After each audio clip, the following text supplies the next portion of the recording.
and subscribe.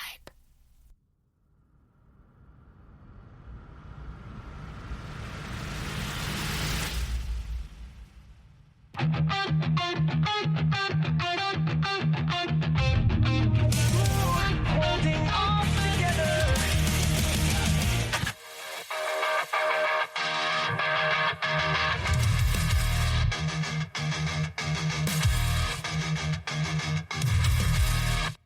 Hey everybody, welcome back to the Angry Ops Guy podcast. Ops Mike here. Last episode, we had an in-depth chat with Jack Porter-Smith, but knowing me and Jack, we talked forever. So we figured we'd cut it into 2 episodes, and here's part 2. Enjoy. So, Jackie boy, I'd like to give you a moment because, again, a lot of people that love you, have been trying to monitor your health updates and, what's going on and stuff. And you had a tremendous kind of rapport with the WSI network and other people. Like, when you had to announce that you had to step away, people were really distraught. And I know you had a tremendous outpouring of people just in your corner saying, like, let's get you back. But tell us what you're doing now, proportionately, and where your focus is and things like that, because, I feel important to also kind of give you the medium to share that, knowing that you're now focusing more on the consulting side of things, that allows your time and efforts to be more aligned with the Jack now versus the agency Jack before. I appreciate that.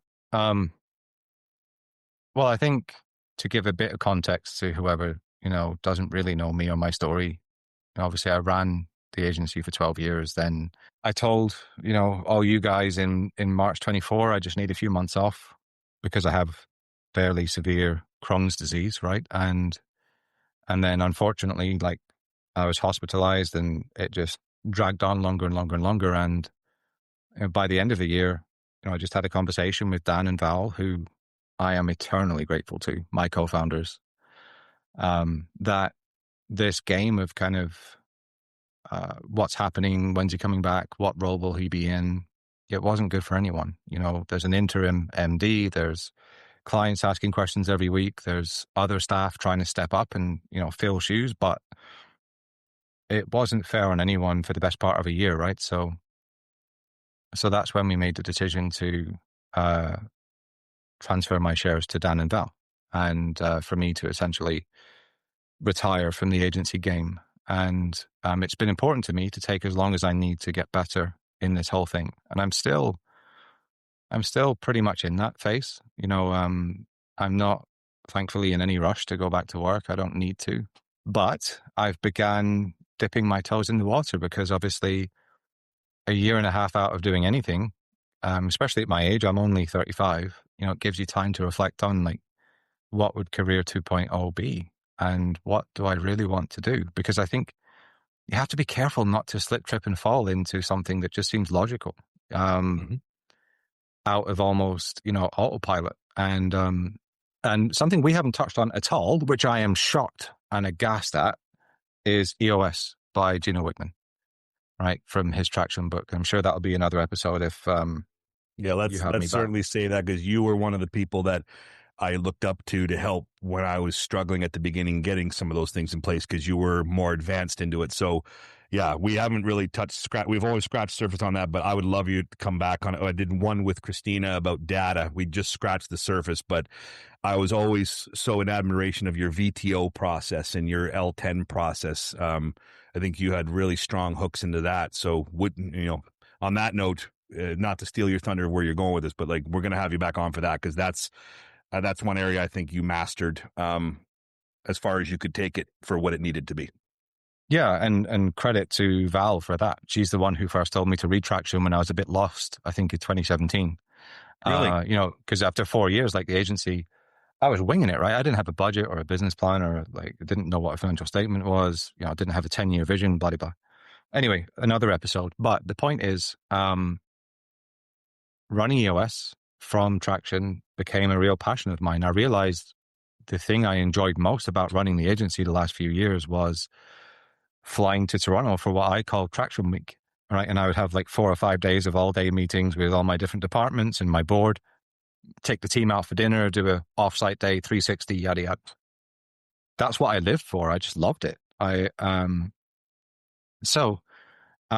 I realized is I could kind of be the EOS helper or leader of those meetings and system, but for other agencies, and therefore not carry any of the stress or responsibility for implementation. So I'm not going as far as officially identifying as an EOS coach or implementer, because I think there's a whole bunch of the system that is just not necessary for agencies. It's kind of overkill. It's more meant for like manufacturing firms with 300 employees. And I love talking, as you can probably tell from this session. I love helping and educating. So when I'm fully better, I will launch my advisory. The advisory, and to me, advisory is a really important word. I don't identify as a coach or a mentor or consultant, because I'm literally just giving you my advice. I'm not in your business. I don't have skin in the game. And that's by design, because I need to protect my health going forward. However, there is obviously a ceiling on that, to do it properly, with like weekly sessions and yada, yada. I'll probably only work with like 5 agencies. Anyway,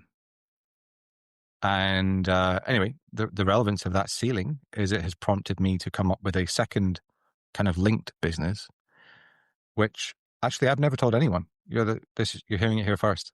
And I'm not going to name it or talk about dates, but I will launch a form of a community, because I think there will be hopefully more than 5 people that would like to work with me, and each other as peer support. So yeah, when the time is right, I will also launch the community so that I can help, maybe 100 people, as well as the 5 I'm working with one-to-one. And respectfully as well, there may just be a segment of agency world that couldn't necessarily afford, my one-to-one engagement, but they could afford, $100 a month for group engagement. So that's what I will be doing. I've accidentally launched it with 1 and then 2 clients. Accidentally, in a sense, I was kind of doing a favor to someone, and then they recommended me to a second one. And I said to my therapist, like, aren't I supposed to be on a health break? Like, should I accept them? Should I tell them to go away? And she just said, well, like, how did you feel when you finished a session with him, the first one? And I was like, great, I missed that buzz. Because I think there's like a pizza of fulfillment, right? And some of that is spiritual, some of that is from your relationship, some of it is from physical exercise, some of it's from eating, but ultimately some of your fulfillment comes from work. It's not your identity, but that buzz after a good session, a good day at the office, whatever. So I've missed that badly, really badly. Yeah. And I've really enjoyed it's like a drug, eh? Yeah, it is. And it again, you don't align your whole self-identity to it, but it does help you feel valuable and useful and helpful. Well, you said that earlier about me. You said, what did that speaking engagement do for me? And I fumbled this response out, but exactly what you just said is that validation internally that I'm making a difference. I'm helping. Look, you and I, we are customer centric. We are peer centric. We are somehow, some way wired to help people. That's why I think everybody buys a franchise, or everybody wants to be an agency life is, and we put humor into the ops hell of what, fulfillment can be, but it's the real drug, or the dopamine hit, or whatever you want to call it, is knowing that you're helping someone, or that person says, my God, Jack, thank you for this hour. It's going to change. And now the results are showing and the numbers are showing, and you're sitting there going, it's purpose where purpose needs to be. And you have so much to give still. And I'm glad that you are finding an alternative and new medium that will align with the Jack today versus the Jack of 5 years ago. And that's important, right? Because you would not be able to do what you're doing now, no matter health. But you wouldn't be able to do it unless you went through those battles, you went through the trenches, you went through it, because you can take all that practical experience and pain and now tie it around to help people, because that's really what experience is. And that's why people buy advisory is, like you said, you're not an expert in anything. You're not a master in anything, but you have real experience on how to guide people and share and help them avoid the same challenges that you faced and you were able to navigate. I mean, that last part, Mike, that's really my main motivation. Like my sort of tagline in progress, is, because again, I haven't launched it, like you won't find it anywhere. my tagline in progress is helping agency leaders add a zero to revenue profitably without sacrificing their health. Nice. Right. And those last few words, that to me, obviously I forked that one up royally. I know that. But I've also had like the best part of 2 years to think about that and reflect, what did I get wrong? And because you see so many founders just buried and leaders buried and burning Especially out. in small to medium-sized business. It's the hardest. All just overwhelmed. Oh yeah, don't get me wrong. If you're an exec in like a bloody publicly traded agency, you've got the life of Riley. Like you don't actually have any stress. It's the ones in the trenches with 5 staff, 10 staff, 20 staff.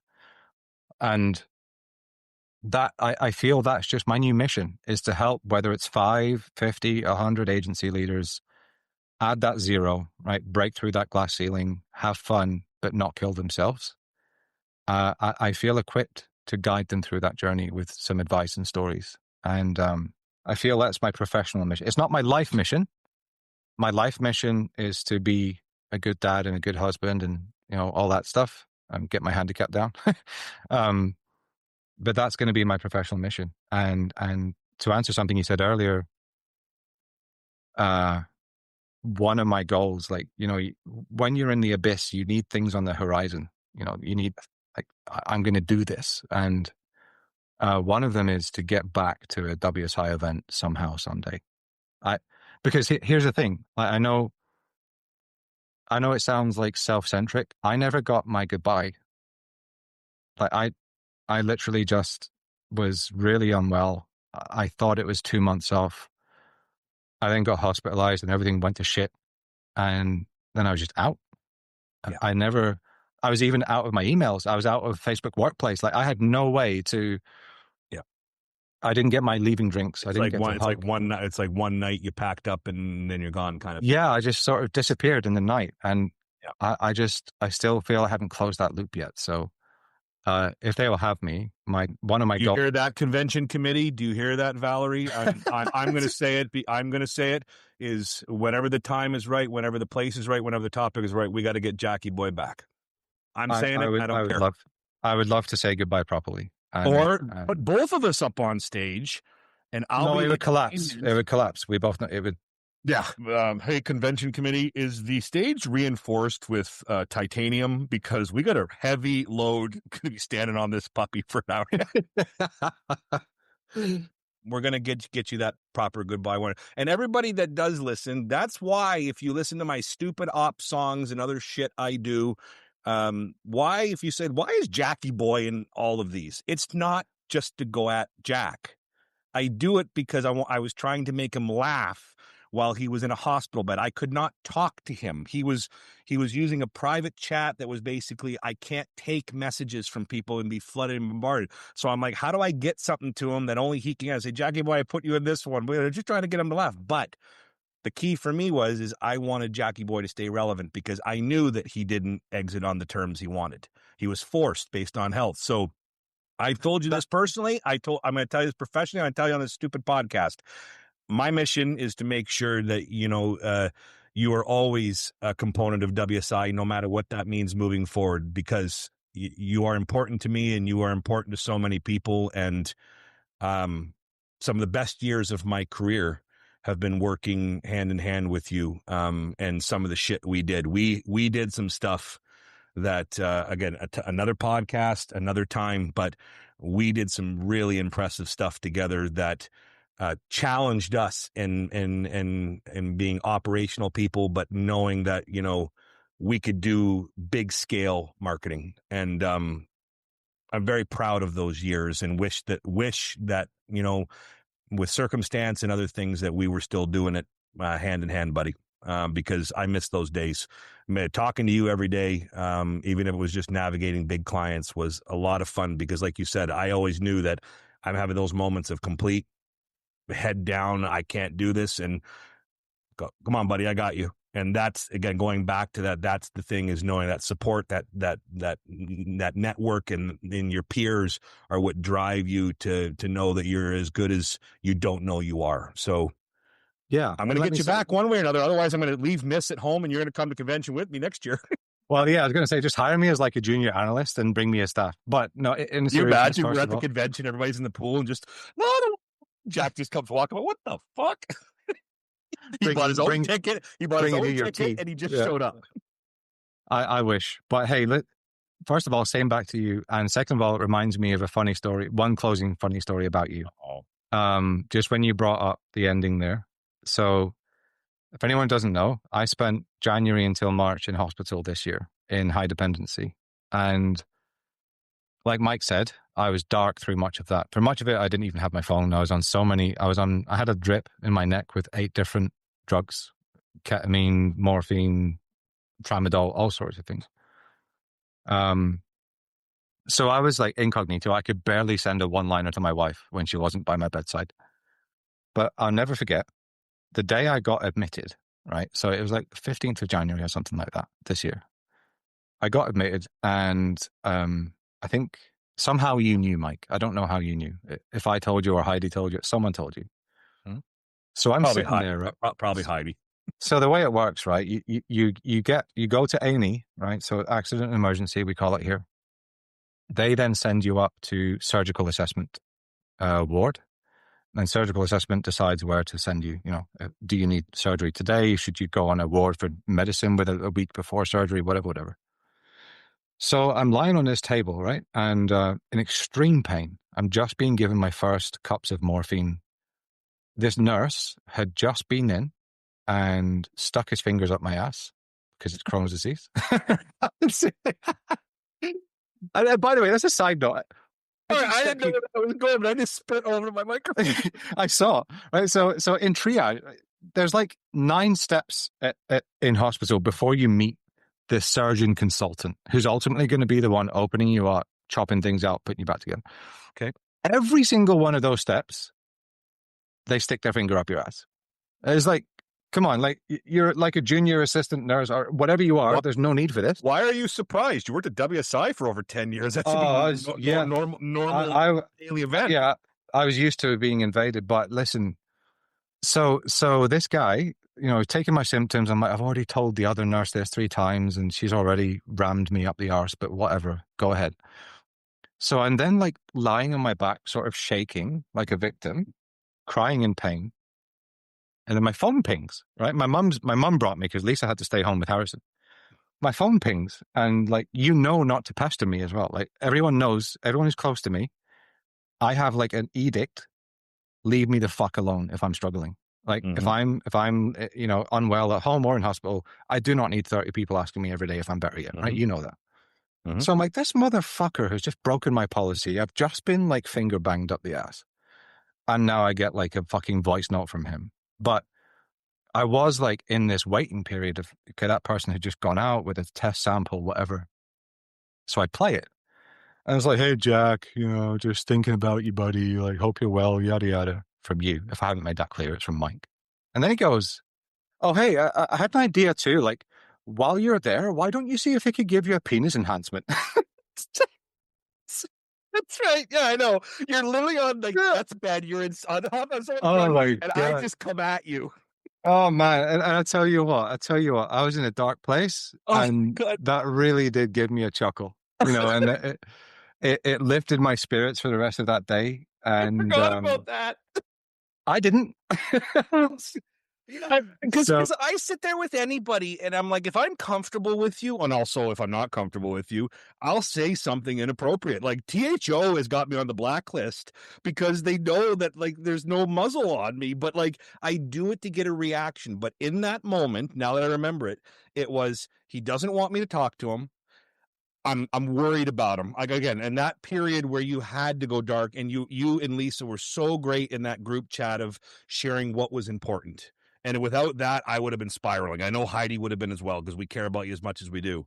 But I was sitting there in my little twisted mind, just going like, I think I could still rile him up. Why not? Like, because laughter is healing. And even like you said, if you're in your darkest moment saying, I don't know if I'm going to get through this, if I got you to chuckle, even if it hurt, then I did my job, because that's the way I tell you I love you. But yeah, let's get it appropriate as possible. I hope you shared that with Lisa. I don't think I did. Hey, I've literally just found it. I am so Oh, I just found no. it. That's it. 17th of January. You can see that voice note there. Yeah. That'll be it. I won't play it because I don't know Please what else he don't. said in it. But when this finishes, I'm going to play it for sure to relive Oh that. my God. Forward that to me again so I can laugh privately. But yeah, that's what I would do. A guy's having such a bad time, and I'm like, oh, you're getting surgery anyways. Why don't you get a penis enhancement while you're at it? And Oh, that's man. why this is not safe for work. No. Well, listen, that was funny. And I just, again, wanted to show the world you are a very funny guy, but also very caring, sweet guy, really. Well, buddy, You try and be a prickly beast. So you think you're this prickly, scary beast. You're actually an enormous softie. I don't even know why everybody thinks I'm a prickly beast. I just give that look of miserable bear. Oh, well, it's just because you have your hit. I got on a mastermind yesterday with Denise, and she gets on. She goes, "Oh, look, there's cheerful Mike." I'm like, "Good morning, Denise. How are you?" Like she's like, "Here comes Krusty Pants." Well, listen, I think everyone, who's crossed paths with you, they would say you're prone to a hissy fit or two. But hey, that's the thing, right? As much as we've joked as well, I think, when two agency leaders are working together, two agencies are working together, whatever, you and I, sometimes we have had to sit down and just give each other an absolute bollocking. And we have. Yeah, we have. We'll talk about that in another episode. But Yeah. I remember one story that I think will be very important to people. I won't share anything here, but there's one. But yeah, we are friends.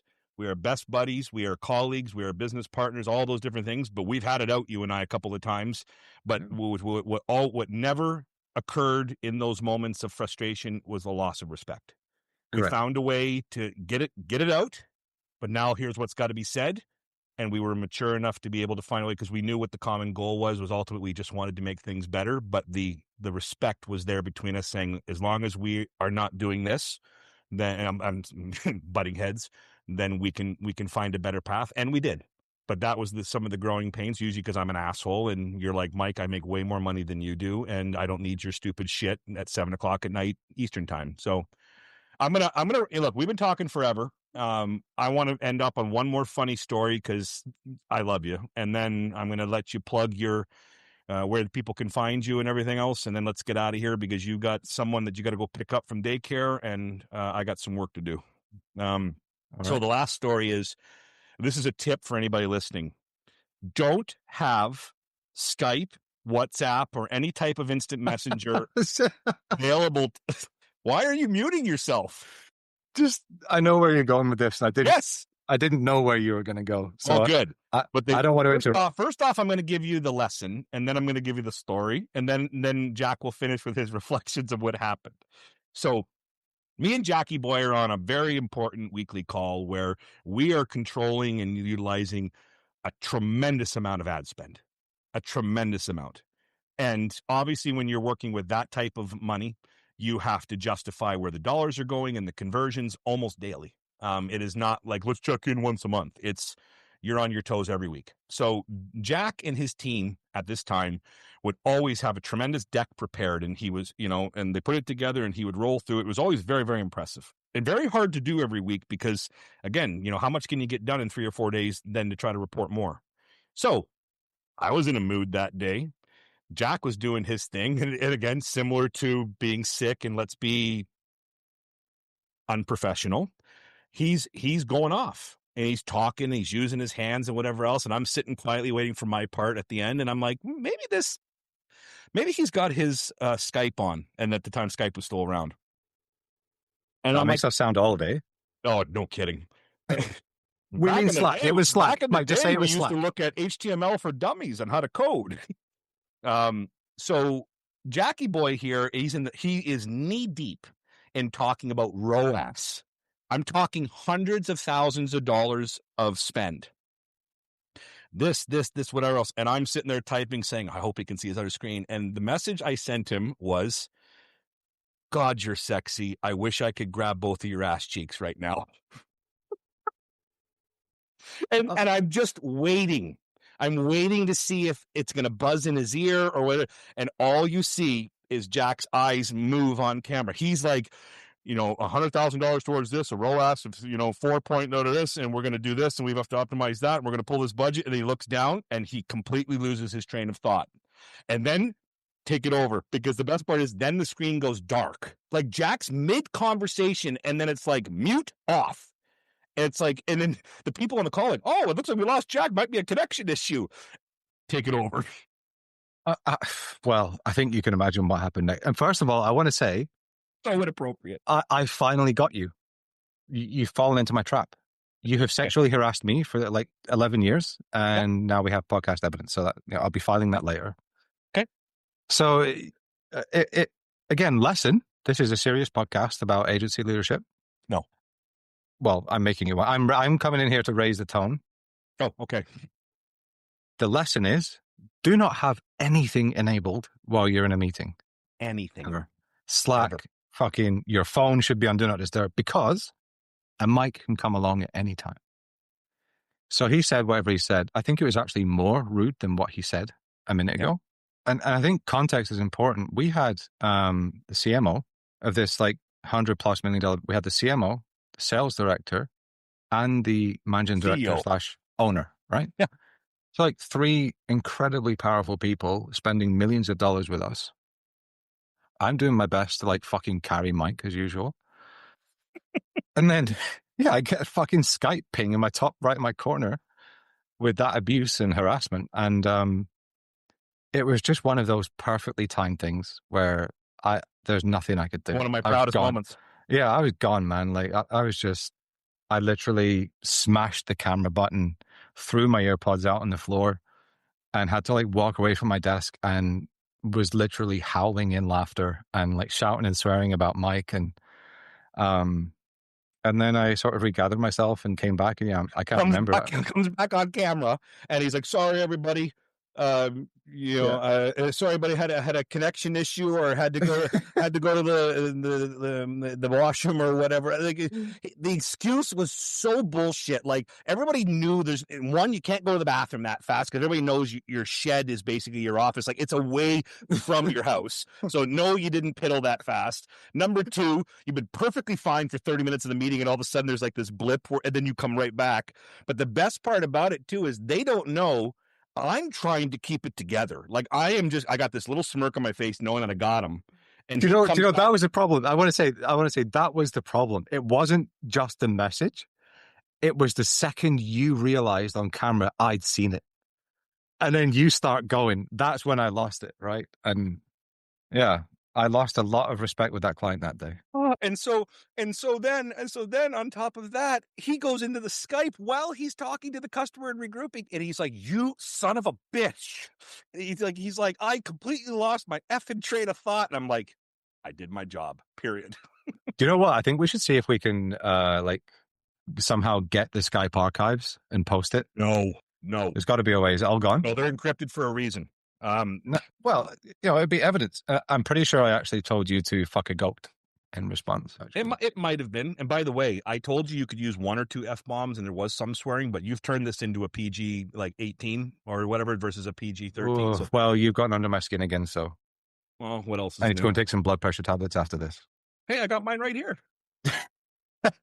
He's actually shaking a tube of tablets. But those are some examples, and you're the right person to share. That's how much. Look, yeah, it's immature boy humor. Yeah, we did not do it to be malicious. Did not do it to disrespect the customer, and nor would we ever. It was those funny examples are like, that's our humor of knowing that we can still remind each other to have fun, knowing the stresses, like we've talked through this entire journey of this episode, of the stresses of what agency life is, operational leadership, and whatever else. And those were moments that stick with me. We still laugh about those years later, because those were the good times of just like, trying to one-up each other and do stupid stuff. And there's more. We're just going to save them for the next episodes. But those are 2 pretty good ones that, oh God, my eyes are watering. I'm laughing so hard. Yeah, I'm actually sweating because of it. But I will say, again, because you're obese, even though you've lost a lot of weight. Oh my goodness. Right. Anyways, shut up. Shut up. I'm not Stop here talking. Stop talking. I'm not here to ramp you up. Okay, we got to wrap up because you got to go get your kids. So I want you to take the last couple minutes here before I wrap up. I want you to let everybody know about the new book that you're finalizing. Again, I don't even know a lot about it, but I know you focused your energy with your limitations to get back into writing, and now, like you said earlier, now you're into book 3 and 4 rolling out compared to the 2 that I know about. So talk a little bit about that, and if it's out and when it's coming out. And then also, Jack, where can people find you based on who listens to the podcast? If they are not directly connected with you or haven't talked to you in a few years, please, where's the best way for them to connect or follow or whatever else? Thank you. I did just want to finish that last point by saying it's just a good example of you need friends in this space. We talked about that earlier. It can be dark and boring and stressful. Okay. You can find me on LinkedIn. That is my only social media. So don't go, like 3 listeners, don't go looking for me anywhere else. LinkedIn.com/Jack Porter Smith, all one word, no hyphen. So the 2 books, so as Mike said, I've obviously had a lot of time off work, but I always like to feel productive and have a project to work towards. So the first one I published this year was called 60 Seconds of Glory. And it is essentially the story of my public speaking escapades over about 2 years. And it is the entire sort of start to finish how I went from, the worst speaker in the world to doing the things I've talked about in this podcast and, doubling, tripling my agency to 7-figure net profits a year. So literally everything you can think of is covered. How to fill a room, how to write a keynote, how to deliver your pitch at the end of it, all the technology and stuff going on behind the scenes. But it is written as a story. So hopefully it's not just like a boring manual. It's basically a how-to, but written as a tale. Okay. And then the second book, these are both on Amazon. The second book is called Writing Home. And I don't think you know anything about that, Mike. I don't. I know about the third one, but I don't know about the fourth one. What's that one about? Yeah, Writing Home. So again, anyone who doesn't know my background, I grew up in the west of Scotland. My career started in Glasgow at various agencies and a stint client side. And then I ended up in Canada randomly. Again, another story. But the whole premise is I went through a period of detachment with my family. My mum, I'm pretty sure, still thinks I fix like printers. My wife now, girlfriend at the time, I was closed off. Like I would just disappear for a month running around Canada and America. I'd come home. I would be so tired. I'd still be pulling 18-hour days. And then I'm gone again a week later. And I just, on reflection, no one here that cares about me ever knew or saw me, what I was doing. Like I had those I wish you could see me now moments countless times. And I never even kept them up to date at the time. So I wrote the book as letters home, hence Writing Home. So there's 12 letters for 12 years. So 1 letter for each year. It just sort of tells the story of that year, start to finish, the highs, the lows. And in every letter, there is, of course, like some foundational principles of growing an agency, elements of my personal code that I ran my agency to. And then after each letter, there's an author's note to you, right? So you're reading the letter to my parents, and then I write an author's note to you, breaking it down. Like, here's the practical takeaway. That's a different way of doing it. Yeah. So, it felt like the right time because that was my unwitting exit. Year 12, letter 12, and it sort of just documents my whole thing start to finish. And you were saying now that I knew book 3 was out, even though, like you said, you've not necessarily in the limelight like you were previously, but book 4 is also available now. It is, but here's the funny thing. This is going to sound so egotistical, and it's not meant to. But as I say, I'm genuinely not in a space. I'm still working through health stuff and healing. I genuinely cannot get busy right now with work. So I finished the books and they're on Amazon, but I deliberately, you'll check my LinkedIn, I've not posted about them, I've not told anyone because in case 2 people read them and then want to work with me, I couldn't take them right now. So I'm waiting until I feel ready to actually sort of make a splash and share them and send out advanced copies to friends and influencers. So that's what I've been working on. And again, big thank you to Sarah for helping me with all the creative. And tell her I say hello whenever you chat with her again. I didn't know you were still in touch with her or whatever, but I always enjoyed working with her, and we had a good laugh about the buffet beast. And I saw her towards the tail end of your tenure at Utopia Ads. I saw her at a networking. We were doing a trade show booth and there, and all of a sudden, I'm like, Sarah? And she's like, hey, I'm here looking around what's going on. But like, we had a good laugh. Tell her I say hello, and I miss her. She was one of the good people. I'm sure she will not return the sentence. No, she'll be like Buffet Beast. Oh God. Well, everybody, if you are enamored with, even though he's not advertising them and promoting them and so forth, because like I said, work is not the focus. But if you like Jock Southern books, which we all do in the WSI network, and we were gracious to get them when he released them, go take a look for Jack Porter Smith on Amazon and take a look and help fund his wallet. I gotta say, I make like £4.50 a copy, so perfect. I make no money off this podcast, and nobody follows it, so who gives a shit? Well, I'm unemployed. There you go.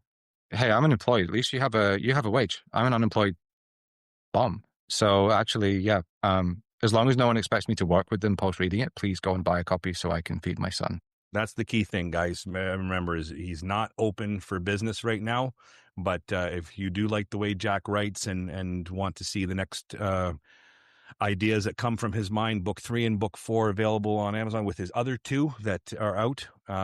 But as we wrap up here, because I looked at the clock, Jackie boy, and can you believe we've been talking for 2 hours, which is nothing new with me and you. When we get together, we chat, but just goes to show you the friends that we are, that time flies when you're having fun, making fun of each other, but still talking op shop. So I want to really thank you for, knowing that you don't do anything public right now. You're really focused on your health and maintaining the right energy levels and what you can put out there for your family, that you were willing to come on and spend some time with me on this. And, all the jokes, all the sarcasm, all the back and forth, but you know how much I love you, and I respect you immensely. I wish you're like one of my songs that I haven't released yet called Help Me. It says, I need Jackie boy beside me. And then I said, he's proud, sweaty, fat. I said, I bitch, he listens, true bromance. And that's another, I don't think I've sent you that one yet, but that sums up what I think about you. And, there will be a time and another place in our journey moving forward where we're going to get back to being a 2-headed monster, and we're going to do some damage when the time is right. But your friendship is the biggest gift that I have gotten out of our career paths at WSI, and I'm very blessed to call you one of my best friends. So thank you so much for coming on, and anything else you wish to share before I wrap up? And don't sit there and compliment me. I'd rather you just slaughter me and we can end it. No, I love you, buddy. Thank you for having me. Perfect. All right, everybody. Well, we're Angry Ops Guy. We are on Instagram, YouTube. We are also now on LinkedIn. So Angry Ops Guy _WSI. Also dropping some new funny AI generated songs that basically attack Jack and me and remind each other that we're just children. So go take a look, and we will be back shortly with more guests